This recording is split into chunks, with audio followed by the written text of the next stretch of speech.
Hürmetli millettaşlar, yakın kadirli dostlar, hayırlı günler sizge hem izgi dilekler.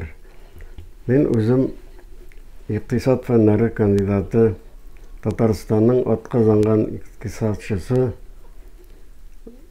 doçent, 30 yıl Ağıl Hocalığı İnstitutunda ekonomika fenini okuttum.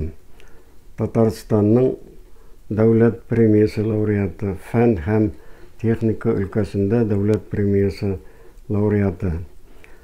Büyük görüşümüz İlham Şakirov turunda isteliklerini devam ederiz. Birinci tapşırıda ben İlham'ın Kazan Müzika Училищесine okurga kiru tarihini tasvirladım. Koy bir avtorlar anın училищеге kiruvi turunda şın barlıkını yazmıyorlar. Emiş ol özünün tuğan avlı Yaڭa Bölekten top-to'g'ri Kazanga Müzika Училищесine kelip imtihanlar tapşırıp okurga kirgen. Olay tugul şol.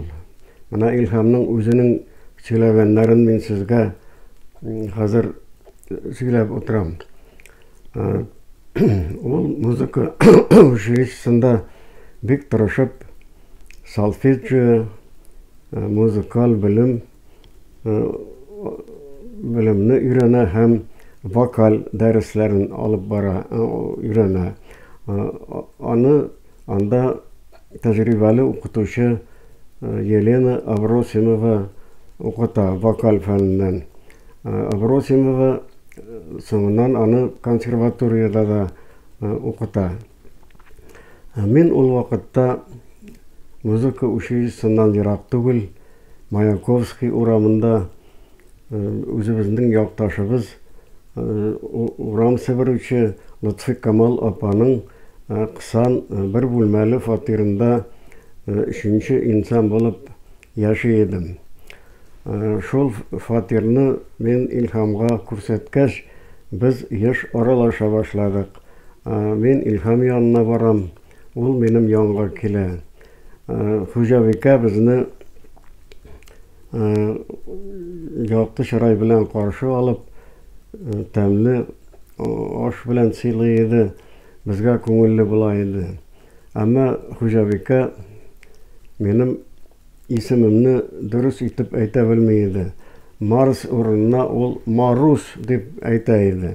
İlhamga bu bir kızık hem gajab tuyuldu. Biz ikimizgina çağında şunu iska düşürüp kuluşaydık. Училищеда tırışıp okusa da İlham'ın stipendiyası bikaz. Bütünüsü 130 so'm stipendiya.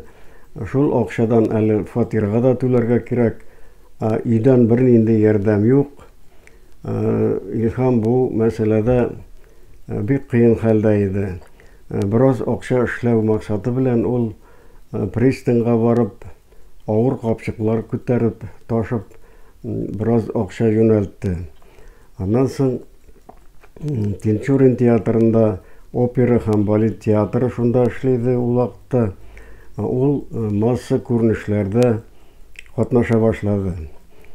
Анда bir бик гыйбрәтле вакыйга булган.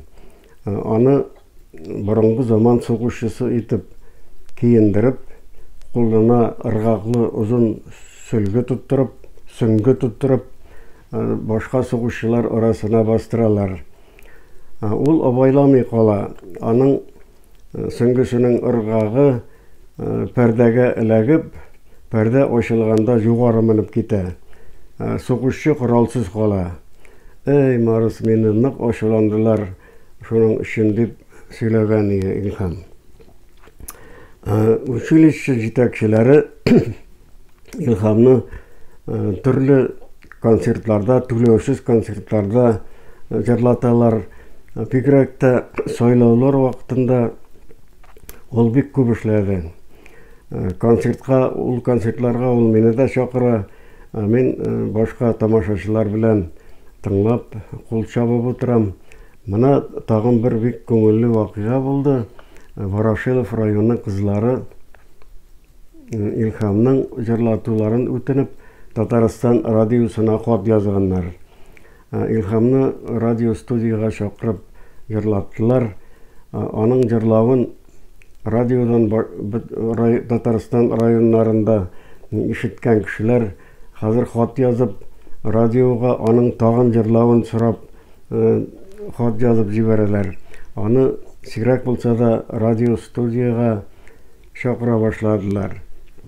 Рояльда Екатерина Соколова, микрофон алдында Илхам эфирны шаулаталар, яңгыраталар. Шунда әз генә булса да Илхамга гонорар түлиләр иде. Ул шул радио студияда мәшһүр җырчыбыз Рашид Вахапов белән таныша. Рашид Вахапов аны үзенең өенә чакыра. Алар әңгәмә сөйләшеп утыралар. Ул аңа төрле ноталар бирә, киңәшләр бирә. Ул аның училищеда укуын хуплый, музыка белеме алуын хуплый һәм әле киләчәктә консерваторияда укырга кирәклеген әйтә. Шул ук радио студияда Илхам элек патефон радио тыңлаган мәшһүр җырчылар Гөлсем Сөләйманова, Зифа Басирова, Фарида Кудашулар белән таныша. Ул җырчылар Илхамның җырлавын хуплап, аңа файдалы киңәшләр бирәләр, аның күңелен күтәрәләр. Менә бер көнне, бер салкын кыш көне мин Илхамны Гөлшат апаларга, Гөлшат Дайнашеваларга алып бардым. Гөлшат Дайнашева минем туганым, ул вакытта матбугат йортында китап нәшриятында мөхәррир булып эшли иде. Ул безне якты чырай белән, тәмле чәй белән каршы алды. Мин аңа Илхамның кем икәнен, кайда укыганын сөйләдем. Шулай бик озак сөйләшеп утырганнан соң без китәргә җыендык. Илхамның кулында әнисе бәйләп җибәргән җылы ак бияләйләр иде. Гөлшат апа әйтте: Илхам, Казанда җегетләр ак бияләй киеп йөрмиләр, син аларны алыштыр диде. Шуннан Илхам ул бияләйләрне алыштырды. Менә бу танышу, Гөлшат Зайнашева белән танышу, аның киләчәктә бик озак еллар дәвамында иҗади дуслыгына китерде. Гөлшат апа аңа ярдәм итте, киңәшләрен бирде һәм кайбер җыр текстларын биреп аңа җырлатты.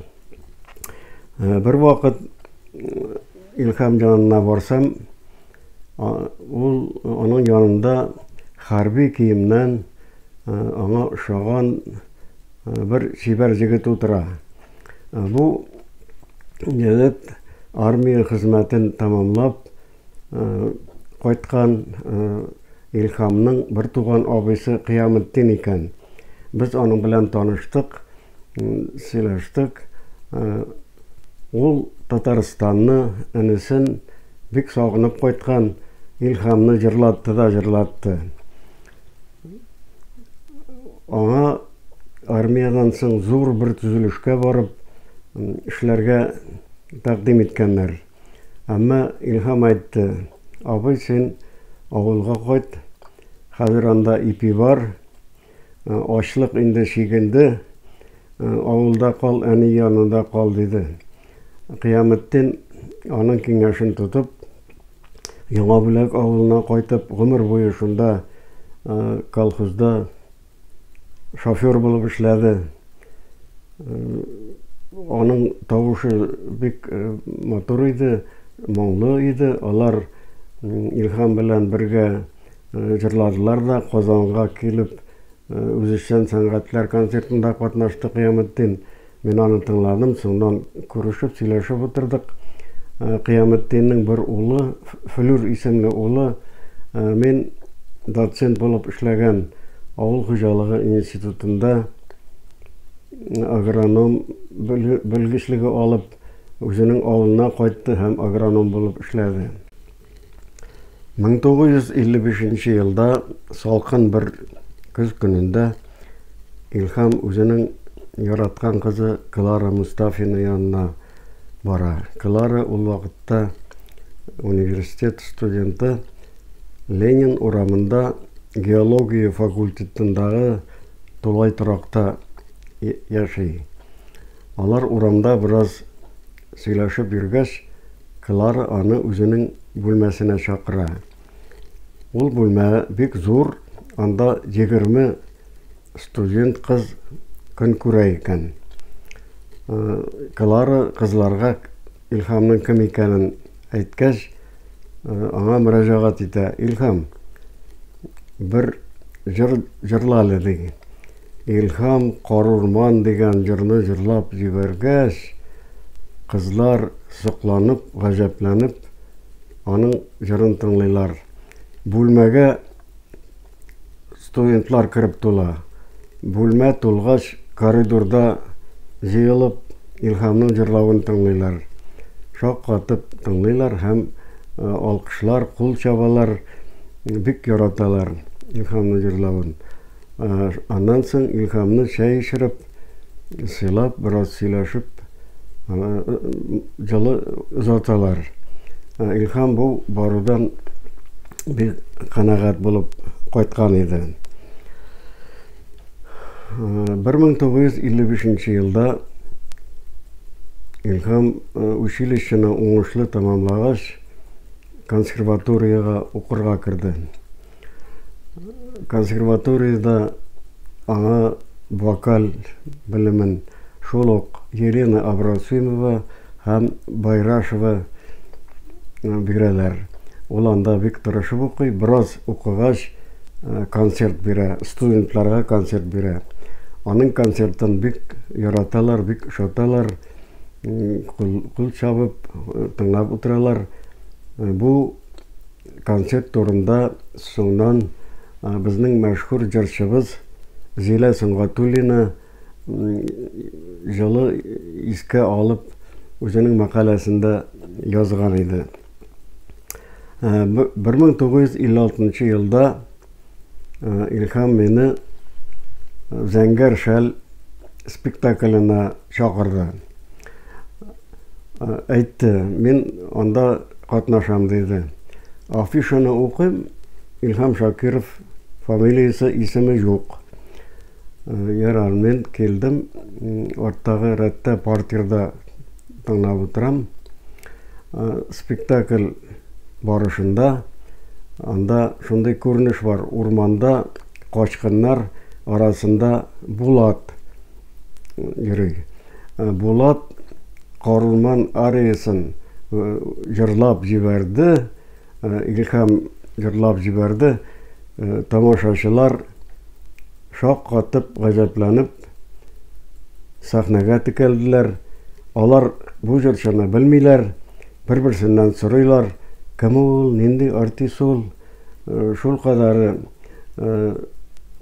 микрофонсыз, көчле, яңгыравыклы, баритон тавышы белән Илһам җырлады, башкарды ул җырны. Тамашачыларга бик шады, алар бик сокландылар. Бу җырның шундый моңлы, көчле яңгыравына аягүрә басып, берничә минут кул чаптылар. Аның тагын җырлавын үтенделәр. Спектакль üzüldü. Илһам тагын җырлады, тагын алкышлар. Шулай итеп, менә беренче мәртәбә ул зур сәхнәдә шулай чыгыш ясады. Мин бик дулкынланып, шатланып утырдым. Минем тәнемнән тир акты. Спектакльдән соң без Илһам белән күрешеп, кочаклашып, мин аны кайнар тәбрикләдем. Илһам, мин әйтәм, сиңа бу уңышың белән тәбриклим. bu kazanışın bilen kileşekte de tamaşaçılar şunday güçlü alkışlar bilen seni karşı alsınlar dedim. Ol özü de bek dolkunlangan idi. Çünkü mınday halini ol kütmegen. Men ondan soradım. İlham mana bu vaziyatning sebebi nersede? Niçik şulay çıktı? Tamaşaçılar sana güçlü alkışlar bilen hatta spektakl üzüldü dep İlham aytdı. Marız bu jırның güçlü boluğunda dedi. Jırның güçünde güçü onun sebebi dedi. Şulay aytıp mana İlham Tatar sanatında yaktı yıldız bulup şul günü balkıp ondan indi ol şöhret kazandı, popüler bulup gitti. Onu her yerde, her orunda bek tilep jırlatalar hem koynar tebrikliler idi. 1950 yılda Tataristan yaşlarının jırçılarının birinci festivali bola. Şunda student İlham Şakirov bek zor jеңүүгө erişe. Ol işçi operasından Nigmat Arıysın jırlay hem Hindistan jarım sena degen jırlarını boşkarıp birinci prizni yaulay. 2020 yılda men dostum Profesör Garifullin bilen Zəngər Şəl spektakline bardık. Ol spektaklini qaraganda men şol İlham Şakirov katnaşkan spektakl bilen çavuştırıp qarab oturdum. Artistlar bulay rollerini aybet yaxşı başkardılar. Ama ormanda qoşqınlar arasında Bulatның jırlauı bek zayıf çıktı. Çünkü ol jırçı tugul күрәсең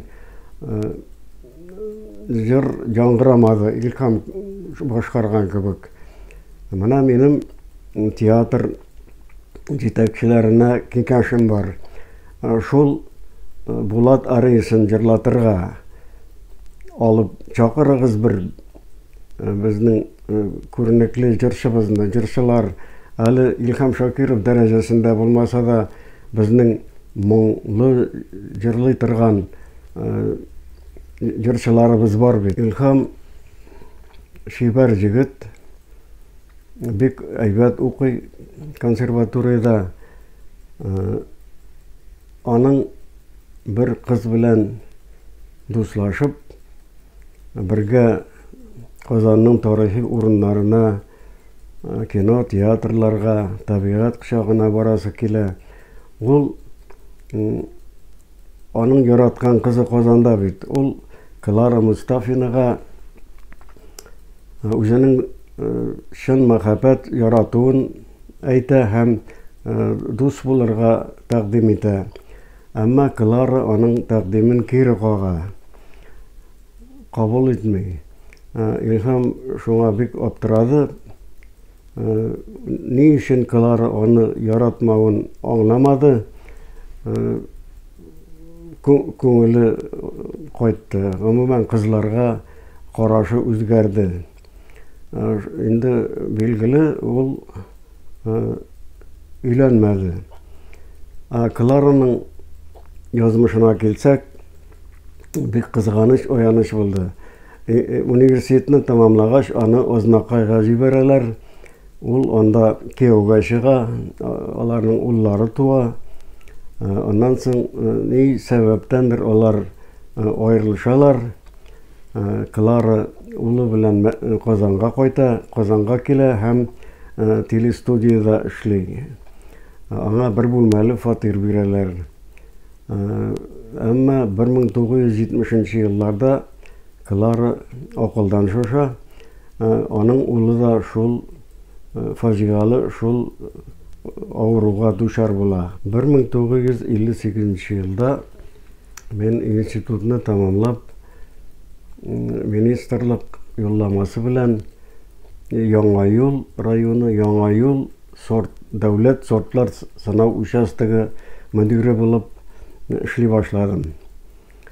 Илһам каникулга кайткач, без аның белән Теләнчетамак авылында очраштык.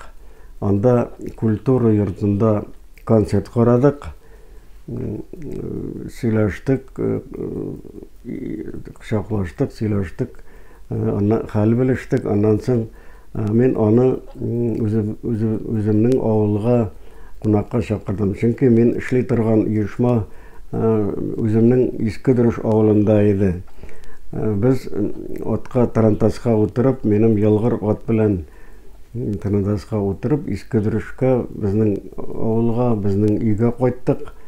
Әти, әни Илһамны бик җылы каршы алдылар. Бездә ул шул көнне булды. Без алма бакчасында утырып, күләгәдә утырып, зак әңгәмә курдык, сөйләшеп утырдык. Ondan soң мен аны илтеп куйдым авылына. Хөрмәтле тамашачылар, әгәр дә мин сөйләгәннәр сезгә ошаса, минем каналга язылыгыз, лайк куегыз, үзегезнең фикерләрегезне әйтеп язып җибәрегез. Бу минем өчен бик кызыклы. Чөнки әле хатирәләрнең дәвамы булачак. Мин әле бу тапшыруларны дәвам итәчәкмен.